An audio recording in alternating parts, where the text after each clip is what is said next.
दोस्तों पता नहीं आजकल व्यूज कम क्यों आ रहे हैं। लगता है वीडियो आप लोगों तक पहुंच नहीं रही है। और अगर आप वीडियो को देखते हैं तो उसे लाइक और कमेंट्स में अपनी राय जरूर बता दीजिए कि आपको वीडियो में क्या अच्छा लगा और क्या अच्छा नहीं लगा। वेलकम माय डियर रॉकेट्स, कैसे हैं आप सभी। आज जो मूवी हम लेकर आए हैं वो आपकी फेवरेट मस्ट वॉच मूवी बनने वाली है, इसका मैं दावा करता हूँ। पहाड़ी इलाके में एक छोटा सा गाँव है जहाँ के बच्चों को पढ़ाने के लिए सरकार एक टीचर को भेजती है, लेकिन वहाँ जाकर पता चलता है कि उस गाँव में स्कूल ही नहीं है। सोचिए टीचर को कैसा लगा होगा। उस गांव में अजीज नाम का एक आदमी है जो ना तो ठीक से बोल पाता है और ना ठीक से चल पाता है। गांव के बच्चे उसे पागल पागल कहकर मारते रहते हैं। अपना टीचर बिना स्कूल के इस गांव में बच्चों को कैसे पढ़ाता है और अजीज और गांव वालों की लाइफ में वो क्या बदलाव लेके आता है, ये सब बहुत ही इंटरेस्टिंग और प्यारे तरीके से इस मूवी में दिखाया गया है। बाकी कोई जरूरी काम हो तो उसे जल्दी से निपटा कर आराम से और तबियत के साथ इस मूवी को देखिए, तब जाकर इस मूवी को, इसके इमोशंस को और रियलिटी के साथ आप एंजॉय कर पाएंगे। तो चलिए देखते हैं 2015 में रिलीज हुई एक बहुत ही हार्ट टचिंग टर्किश मूवी जिसका नाम है द मिरेकल। बाकी दोस्तों चैनल को सब्सक्राइब करने के साथ बेल आइकन को दबा दीजिए, यूट्यूब का नोटिफिकेशन ऑन रखिए, इंस्टाग्राम और फेसबुक पे आप हमें फॉलो कर सकते हैं। अब चलते हैं इस मूवी के अंदर। मूवी की शुरुआत होती है 1963 में, जब माहिर नाम के एक गवर्नमेंट स्कूल टीचर को ट्रांसफर ऑर्डर मिलता है, जिसकी वजह से उसकी और उसकी पत्नी के बीच घमासान बहस भी हो जाती है। पूरी वीडियो में हम माहिर को टीचर ही कहेंगे, उसका कारण आप आगे जाकर समझ जाएंगे। दोस्तों दरअसल टीचर को दूर दराज के एक पहाड़ पर स्थित एक गांव में ट्रांसफर किया गया है। उसकी पत्नी सारा घर पे उठा चुकी है कि मुझे और हमारी बच्चों को छोड़कर जाने के लिए तुम मान कैसे गए हो। टीचर कहता है कि मेरी माँ, अगर मैं नहीं गया तो नौकरी चली जाएगी और बुढ़ापे का पेंशन भी भूल जाना, समझी। और मैं दुनिया को छोड़कर थोड़ी ना जा रहा हूँ जो इतना मातम मना रही हो तुम। चाहो तो तुम भी मेरे साथ चल लो। लेकिन पत्नी को सिटी लाइफ पसंद होती है और वो गाँव में जाकर नहीं रहना चाहती। अगले दिन पूरा परिवार टीचर को स्टेशन छोड़ने जाता है और टीचर की वाइफ कहती है, अजीत ध्यान से रहिएगा और खत लिखते रहना। ठीक है कहकर टीचर ट्रेन में निकलता है। वो गांव असल में बहुत दूर है और वहां पहुंचने के लिए टीचर को ट्रेन के सफर के बाद एक बस भी पकड़नी पड़ती है जो पहाड़ों के बीच से होकर एक जगह जाकर रुकती है। सारे पैसेंजर्स उतर जाते हैं लेकिन टीचर बैठा रहता है। कंडक्टर कहता है कि सर यही लास्ट स्टॉप है। अब टीचर चौंक जाता है कि पहाड़ों के बीच लास्ट स्टॉप, लेकिन वो गाँव कहाँ है। कंडक्टर कहता है कि सर सरकार ने यहीं तक बस छोड़ी है, उस गांव तक आपको पैदल ही जाना पड़ेगा, लेकिन डोंट वरी, मैं आपको रास्ता बता देता हूँ। टीचर नीचे उतर जाता है तो कंडक्टर रास्ता बताता है कि वो दूर एक पहाड़ दिख रहा है। दिख रहा है ना? हाँ भैया दिख तो रहा है। उसके उस पार है क्या गाँव? नहीं सर, उसके उस पार एक और पहाड़ है और उसे पार करने के बाद आएगा वो गाँव। अब टीचर का सर चकराने लगता है कि ये कहाँ फंस गया यार, क्या नौकरी है। लेकिन फिर भी वो अपना फर्ज निभाते हुए अपना लगेज लेकर पैदल ही चल पड़ता है। दोस्तों सरकारी नौकरियां उतनी आसान नहीं होती जितनी कि लोग अक्सर समझते हैं। अगर आप इस बात से सहमत हो तो लाइक भी कीजिएगा वीडियो को। बाकी अगर आप एक कभी टीचर रह चुके हो तो अपने एक्सपीरियंसेस जरूर शेयर करना। टीचर भी पक्के इरादे वाला आदमी लगता है और वो 2 पहाड़ चढ़कर आखिर उस गांव में पहुंच ही जाता है। वहां के बच्चे बाइनोकुलर से उसे देखकर भाग जाते हैं। उन्हें लगता है कोई गाँव में खतरनाक आदमी आ रहा है। टीचर बड़े ठाठ से चलता है क्योंकि उसे लगता है कि गाँव वाले नए टीचर का स्वागत अच्छे से करेंगे, लेकिन वहाँ गाँव के आदमी उस पर गन तान कर खड़े होते हैं। टीचर हैंड्सअप करके कहता है कि मैं सरकार का भेजा हुआ टीचर हूँ।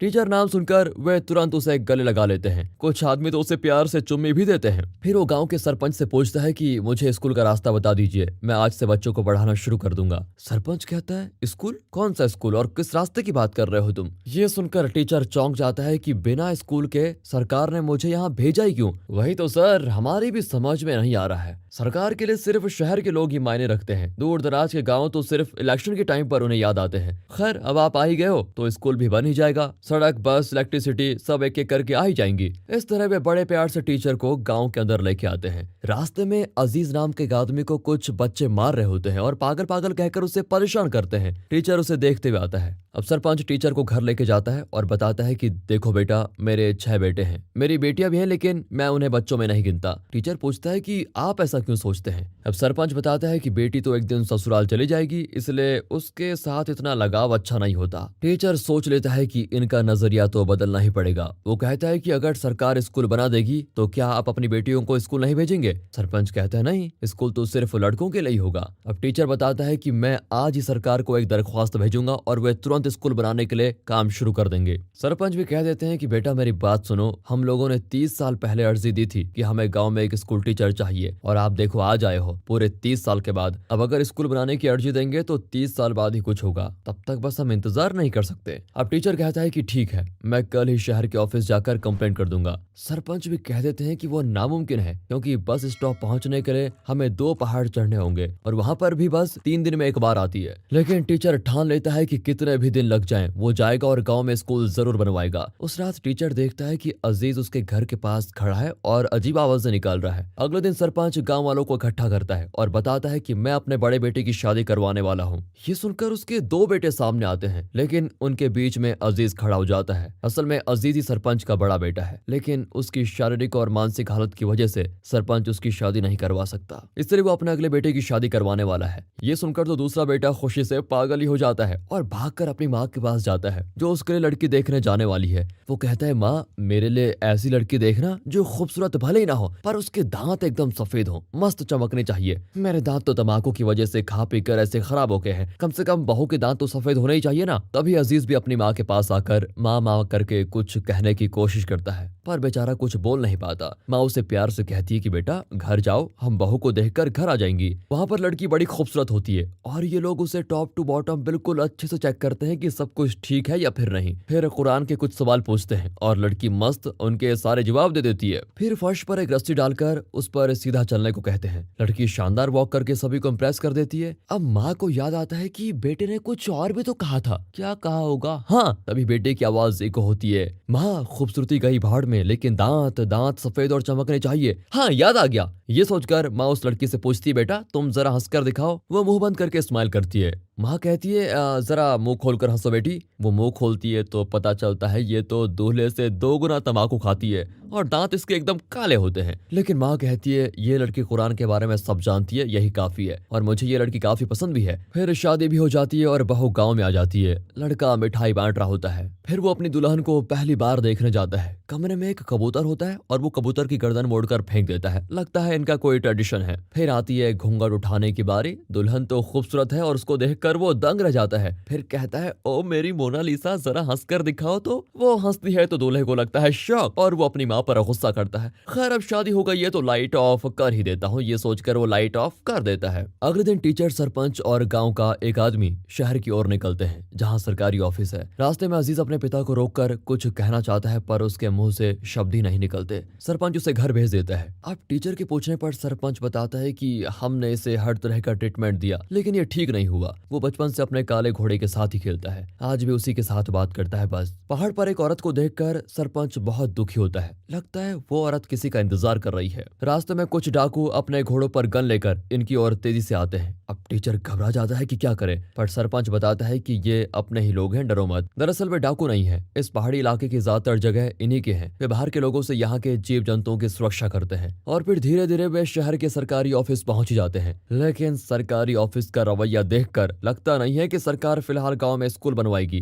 टीचर इन दोनों से विदा लेता है, क्योंकि बिना स्कूल के वो अपना काम नहीं कर पाएगा। सरपंच और उसके साथी बड़े दुखी होते हैं कि अब क्या करें, लेकिन आज तो उन्हें यहीं रुकना पड़ेगा, क्योंकि बस कल ही आएगी। टीचर रात भर सो नहीं पाता, क्योंकि उसने जो काम शुरू करना चाहा उसे शुरू किए बगैर ही लौट जाना उसे ठीक नहीं लगता। वो बहुत ही गिल्टी फील करता है कि गांव वाले कितनी उम्मीद लगाए हुए थे कि टीचर आ गया है, अब बच्चे पढ़ लिख कर कुछ बनेंगे। फिर अगले दिन वो सरपंच से मिलता है और कहता है कि सर मैं भी आपके साथ गाँव चलूंगा, लेकिन एक शर्त है, वादा कीजिए कि आप गाँव की लड़कियों को भी पढ़ाएंगे। सरपंच का चेहरा एकदम खिल जाता है कि बेटा तुम बस गाँव चलो, मैं खुद गाँव की सारी लड़कियों को पढ़ाने के लिए भेज दूंगा। ये सीन दोस्तों अगर आपको टचिंग लगा हो ना, तो इस टीचर के लिए इस वीडियो को लाइक जरूर कीजिए। फिर टीचर एक पब्लिक बूथ से अपने घर कॉल करता है और अपनी वाइफ से कहता है, मेरी जान तुमने बिल्कुल ठीक कहा था, मुझे इस गाँव में आना ही नहीं चाहिए था। यहाँ डाकुओं ने मुझे कैद करके रख दिया है और अब एक बहुत ही मोटी रकम मांग रहे हैं, प्लीज मुझे बचा लो। तुम जल्दी से कुछ पैसे मनी ऑर्डर पे भेज दो, वरना मेरा मुंह नहीं दिखेगा तुम्हें। इस तरह ड्रामा करके वो पत्नी से पैसे मांगता है और वो बेचारी भेज भी देती है। अब टीचर सरपंच को बताता है कि सरकार बनाए या ना बनाए, लेकिन इन पैसों से हम सब मिलकर गांव में स्कूल बनाएंगे। फिर क्या था, गांव में सभी लोग जात पात ऊंच नीच जैसी घटिया सोच को फेंक कर एकजुट होकर काम करते हैं। वे जानते हैं कि सिर्फ शिक्षा ही समाज में इस भेदभाव को तोड़ सकती है। इसी बीच कुछ लड़के फिर अजीज को मारते हैं। अजीज एक लड़के को धक्का दे देता है और वो गुस्से में अजीज के सर पर पत्थर मार देता है। ये देखकर टीचर को अजीज के लिए बहुत बुरा लगता है कि कैसी लाइफ हो गई है इसकी। उसे समझ में नहीं आता कि ये लोग उस लड़के के साथ ऐसा क्यों करते हैं। फिर अजीज की माँ उसे नहला रही होती है, लेकिन अजीज को नहाना बिल्कुल भी पसंद नहीं होता और वो अपनी माँ को चकमा देकर बिना ड्रेस के बाहर भाग जाता है। लड़के फिर उसे चिढ़ाते हैं, फिर उसके भाई उसे पकड़ कर लाते हैं और जबरदस्ती नहलाते हैं। अजीज उन सब के मुंह पर पानी थूकने लगता है और फिर यहाँ पूरे गांव की मेहनत से आखिरकार स्कूल बनकर तैयार हो ही जाता है। सरपंच रिबन कट करके स्कूल खोल देते हैं। टीचर अब बच्चों को पढ़ाने लग जाता है तो अजीज खिड़की से उसे देख रहा होता है। जब टीचर उसे देखता है तो वो भाग ही जाता है। टीचर की क्लास में गफर नाम का एक लड़का होता है जो हमेशा उदास रहता है। दरअसल गफर के पिता का नाम कैमिलियो है और वो भी सरपंच का बेटा है। कुछ साल पहले एक आदमी ने सरपंच को सबके सामने चाबुक से पीटा था। अपने पिता के साथ हुए इस अन्याय को कैमिलियो सह नहीं पाया और उसने उस आदमी को शूट कर दिया था। फिर कैमिलियो पुलिस से बचकर कहीं भाग गया था और तब से आज तक वो गायब है। पहाड़ पर जिस औरत को देखकर सरपंच दुखी हुआ था वो कोई और नहीं कैमिलियो की पत्नी है जो रोज अपने पति का इंतजार करके वहां जाकर खड़ी रहती है।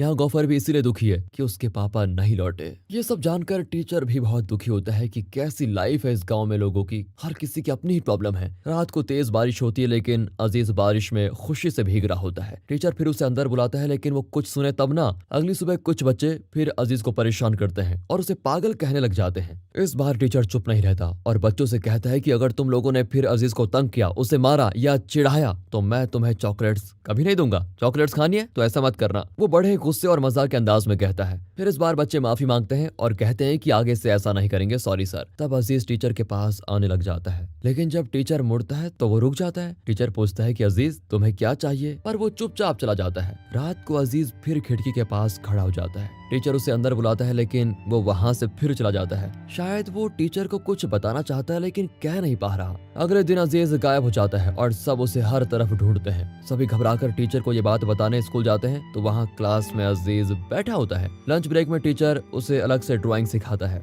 जिंदगी में पहली बार हाथों में पेंसिल पकड़कर अजीज बड़ा खुश होता है और उससे लकीरें खींचने लग जाता है। टीचर उसे बहुत ही एनकरेज करता है कि तुम बहुत ही अच्छा ड्रॉ कर रहे हो, बहुत ही होशियार हो। फिर वो थोड़ा थोड़ा करके अजीज को अपना नाम बोलना सिखाता है। अजीज बहुत कोशिश करता है लेकिन उसके मुंह से शब्द नहीं, सिर्फ आवाज निकलती है। फिर भी वो कुछ बोल तो सका वैसे। ये सब देखकर सरपंच की आंखों में खुशी के आंसू आ जाते हैं। वे अपने दूसरे बेटे को बताते हैं कि टीचर सच में बहुत ही अच्छा आदमी है, हमारे लिए कितना कुछ कर रहा है। अजीज का परिवार उसके लिए बहुत ही प्राउड फील करता है क्योंकि इस परिवार में कभी कोई स्कूल ही नहीं गया था। अजीज पहला लड़का है जो स्कूल जाकर कुछ सीख रहा है। रात को वो कुछ लिखने लगता है जिसको देखकर गांव के लोग बिल्कुल हैरान रह जाते हैं। अजीज खुद भी बहुत ही प्राउड फील करता है क्योंकि अब उसे कोई नहीं चिढ़ाएगा। पहली बार गांव वाले उसके शरीर की विकलांगता को भुलाकर उसका असली टैलेंट देख रहे होते हैं। टीचर उसे दिन रात पढ़ाता है। अजीज बहुत ही जल्दी सीख भी लेता है क्योंकि उसे पढ़ना लिखना बेहद अच्छा लगता है। अब एक दिन पढ़ते पढ़ाते टीचर और अजीज क्लास के अंदर ही सो जाते हैं। अगली सुबह अजीज बाहर देखकर चिल्लाता है। टीचर घबराकर बाहर जाकर देखता है तो हर तरफ बर्फ ही बर्फ। लोग पूछते हैं सर इतनी बर्फ जमी हुई है,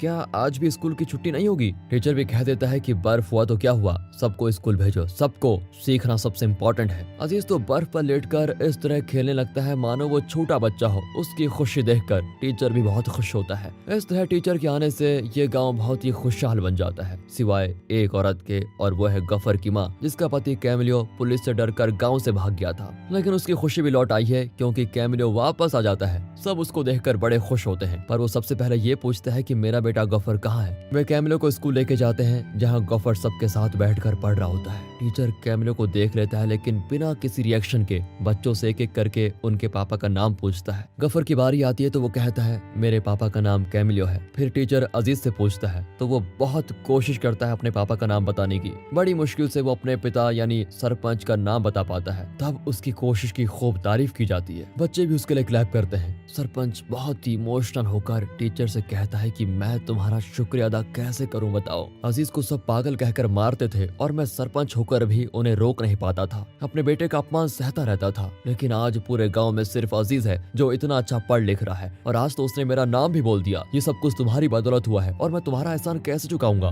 टीचर कहता है देखिए मैं तो सिर्फ अपना फर्ज निभा रहा हूँ, आप बड़े हैं, मुझे शुक्रिया मत कीजिए। अजीज बहुत ही अच्छा लड़का है और खूब तरक्की करेगा, आप देखते रहना। इसी बीच गफर बाहर आकर अपने पापा से लिपट जाता है। उस रात कैमिलियो की पत्नी कहती है 10 साल से मैं रोज पहाड़ पर जाकर देखती रहती थी कि तुम कब आओगे, तब आओगे, कब आओगे। भगवान के लिए मुझसे वो सब फिर से मत करवाओ। तब कैमिलियो फैसला करता है कि अब मैं पुलिस से नहीं भागूंगा और खुद सरेंडर हो जाऊंगा। यहाँ बच्चे बर्फ में खूब मजे करते हैं। अपना अजीज तो मस्त एंजॉय कर रहा होता है। फिर मौसम बदलता है और बर्फ के पिघल जाने से गाँव पहला जैसा हो जाता है। अब अजीज के दूसरे छोटे भाई की शादी होने जा रही है। वो खुशी के मारे अपनी माँ से कहता है, माँ मैं भैया की तरह नहीं हूँ, लड़की के दांत चाहे कैसे भी हो मैं एडजस्ट कर लूंगा, लेकिन आंखें एकदम खूबसूरत होनी चाहिए, सिर्फ इसी का ध्यान रखना, ठीक है माँ? ठीक है बेटा कहकर माँ भी लड़की देखने चली जाती है और बात पक्की करके बहू को घर लेके भी आ जाती है। यहाँ दूल्हा मिठाई बांट रहा होता है। शादी के बाद सुहाग रात में दूल्हा एक कबूतर की गर्दन मरोड़कर फिर फेंक देता है और अपने दुल्हन के पास जाकर उसका घूंघट उठाता है।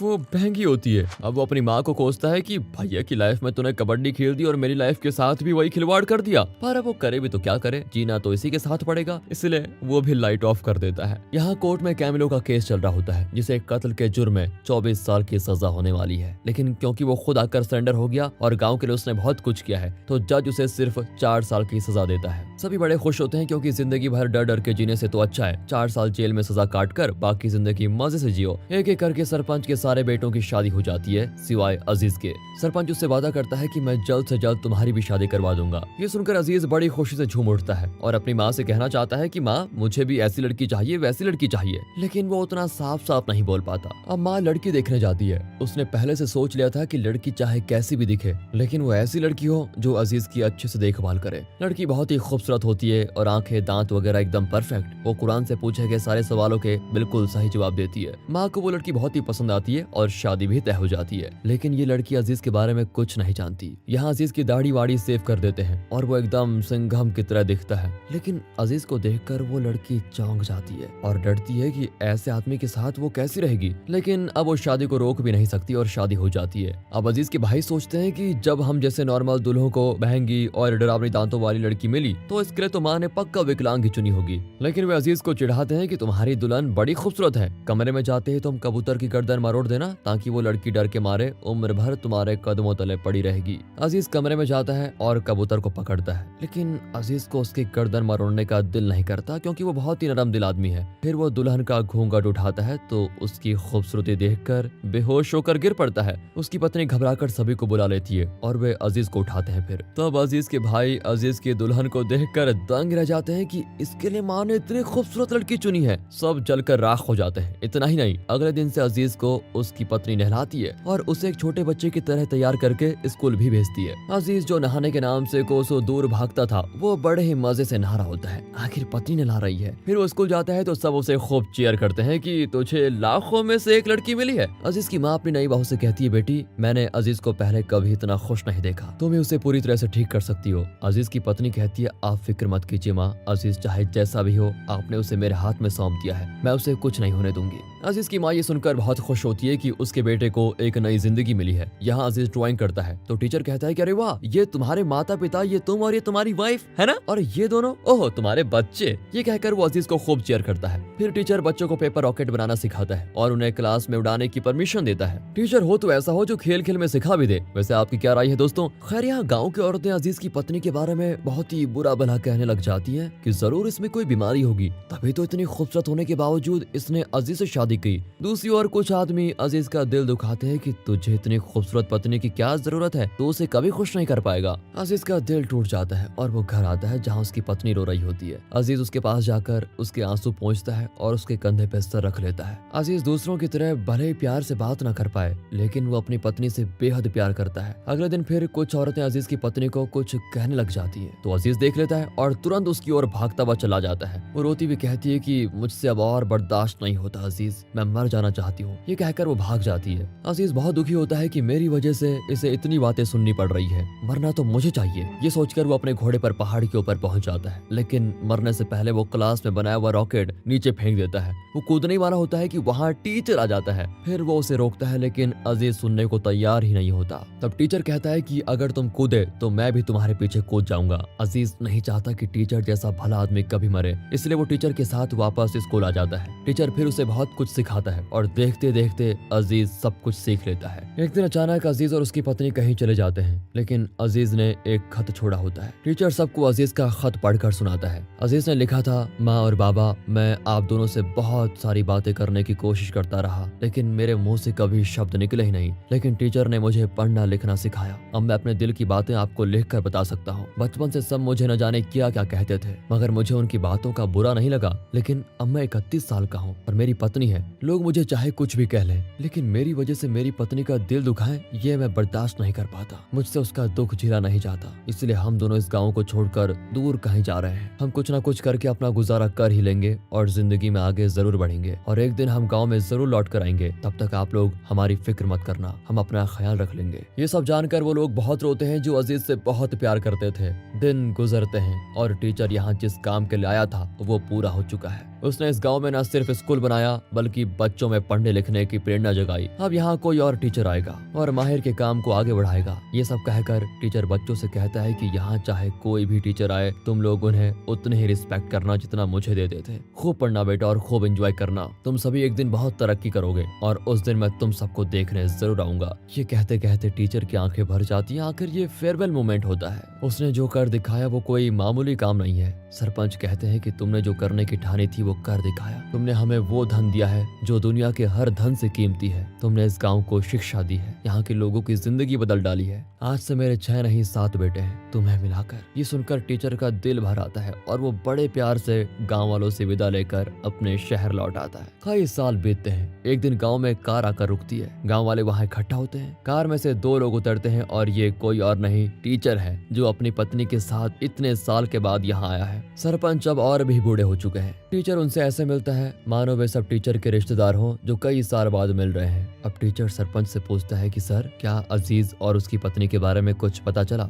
सरपंच बहुत ही मायूस आवाज में कहता है, बेटा वो मेरे दिल का ऐसा घाव है जो इतने सालों से भरा नहीं। वो नॉर्मल लड़का होता तो मुझे उतनी चिंता नहीं होती। वो बेचारा तो ना तो ठीक से बोल पाता है और ना तो ठीक से चल पाता है। पता नहीं अपनी पत्नी के साथ कहाँ कहाँ भटक रहा होगा। तब टीचर कहता है कि सर, मैं आपको बताना भूल गया था, आपसे मिलने के लिए कोई मेरे साथ आया है। तभी कार से एक आदमी उतरता है और उसके साथ एक छोटा लड़का भी है। ये और कोई नहीं अजीज है जो अब बिल्कुल नॉर्मली चल सकता है और बहुत स्टाइलिश दिखता है। ये है उसका बेटा। इतने में कार से उसकी पत्नी उतरती है जिसके हाथ में उनका दूसरा बच्चा है। गाँव के जिन लोगों ने अजीज और उसकी पत्नी को बहुत बुरा भला कहा था वे सब शर्म के मारे झुककर खड़े होते हैं। सरपंच को अपनी आंखों पर विश्वास ही नहीं होता। वो खुशी के मारे पूछते हैं कि बेटा, क्या तुम अब अच्छी तरह से चल सकते हो? अजीज कहता है, हाँ पिताजी, चल भी सकता हूँ और अच्छे से बोल भी सकता हूँ। ये सुनकर अजीज की माँ को विश्वास ही नहीं होता कि बेटा इतना अच्छा बोल रहा है। इतने में अजीज का घोड़ा उसके पास आकर खड़ा हो जाता है जो बचपन से अजीज का बहुत ही प्यारा दोस्त था। अजीज बहुत प्यार से उसे सहलाता है। सरपंच पूछते हैं, बेटा ये चमत्कार कैसे हुआ?